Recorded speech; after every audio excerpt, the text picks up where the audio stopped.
다니엘 2장 우리 1절에서 2절에 있는 말씀 우리 함께 읽도록 합니다. 느부갓네살이 다스린 지 2년이 되는 해 느부갓네살이 꿈을 꾸고 그로 말미암아 마음이 번민하여 잠을 이루지 못한지라. 왕이 그의 꿈을 자기에게 알려주도록 박수와 술객과 점쟁이와 갈대아 술사를 부르라 말하며 그들이 들어가서 왕의 앞에 선지라. 아멘. 지난 시간에 이제 다니엘이 바벨론의 포로로 끌려왔지만 그곳에서도 내가 바벨론의 사람으로 살지 않고 하나님의 사람으로 살고자 뜻을 정하고 용기와 지혜를 가지고 나아갈 때 하나님이 다니엘의 생명을 지켜주시고 또 모든 자들보다 뛰어난 앞서가는 자의 삶을 살아가게 하시는 것을 보게 됐죠. 이제 오늘 본문은 하나님이 어떻게 다니엘을 앞서가는 자의 자리에 서게 하는 그런 결정적인 사건이 나타납니다. 1절에 있는 말씀 다시 한번 읽어볼까요? 시작. 느부갓네살이 다스린 지 2년이 되는 해 느부갓네살이 꿈을 꾸고 그로 말미암아 마음이 번민하여 잠을 이루지 못한지라. 아멘. 지금 누가 꿈으로 인해 번민하여 잠을 못 자고 있다고요? 느부갓네살, 바로 바벨론의 왕입니다. 참 그러고 보면 한 제국의, 나라도 아니고 큰 제국, 여러 민족을 다스리는 제국의 왕일지라도 행복해요? 안 행복해요? 안 행복합니다. 꿈 하나 가지고도요 마음이 번민하여 잠을 못 자는 거예요. 그게 왕의 자리더라는 겁니다. 어쩌면 꿈 하나 가지고도 그거를 해석하지 못하여 답답할 때 잠을 자지 못하는 것이 우리 인간의 인생이라는 거죠.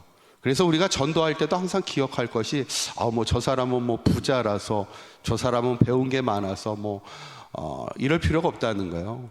많이 배운 사람도 오히려 번민이 더 많습니다. 많이 가진 사람일수록 더 걱정과 근심이 더 많을 수 있어요.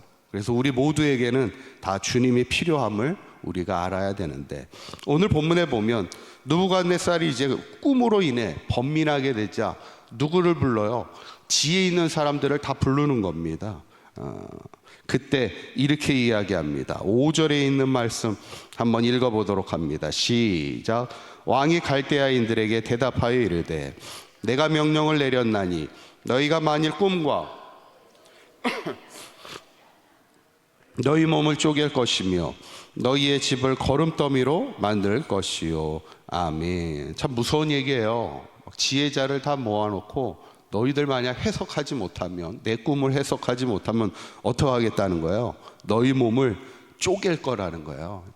참 왕이 얼마나 잔인한 사람인가를 보게 됩니다. 너희의 집은 거름더미로 만들 거라는 거예요. 이 거름더미라는 건 시궁창이나 오물더미를 말하는 건데, 그러니까 네 가정을 그냥 무너뜨리는 게 아니라 무너뜨리고 나서 불명예스럽게 그 자리를 만들어 버릴 거라는 거예요.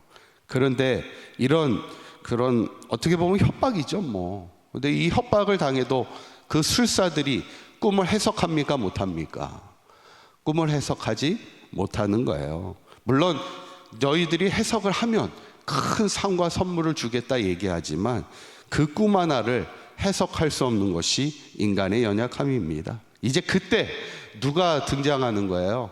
이때 이제 다니엘이 등장합니다. 왜냐하면 이 지혜자들을 다 죽이라는 거예요. 해석도 못하는 지혜자들 필요 없다는 거예요. 그래서 그들만 죽이는 게 아니라 전국에 있는 지혜자들을 다 죽이라 이야기할 때, 그때 이제 다니엘도 죽임을, 아마 그 당시 이제 다니엘도 나름 지혜자로서의 역할을 했던 것 같아요. 다니엘을 죽이고자 했던 거죠.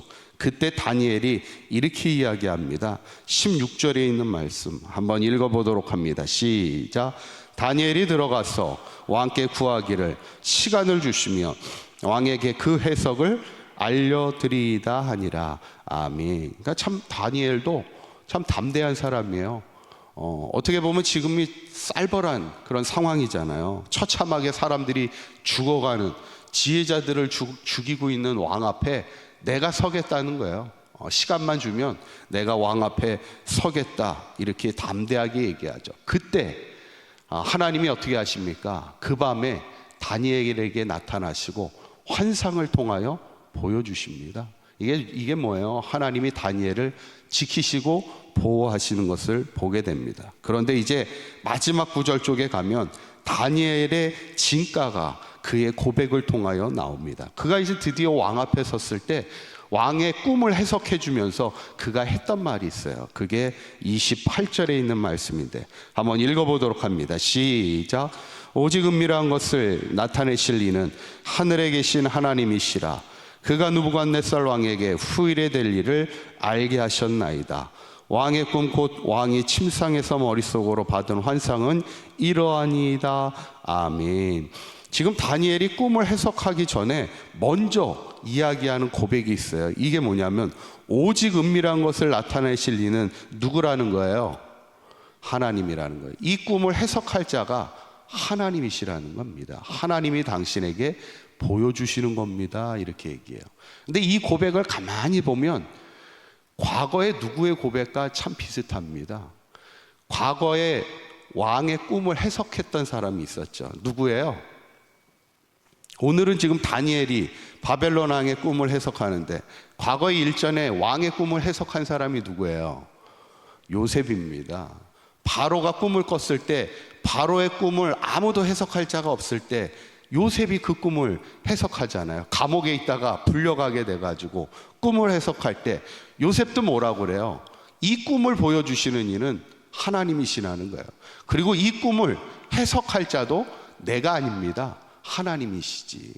그리고 이 꿈을 행하실 이도 하나님이십니다. 이 얘기를 고백하는 게 요셉의 고백이에요. 오늘 요셉의 고백이나 이 다니엘의 고백이나 똑같아요.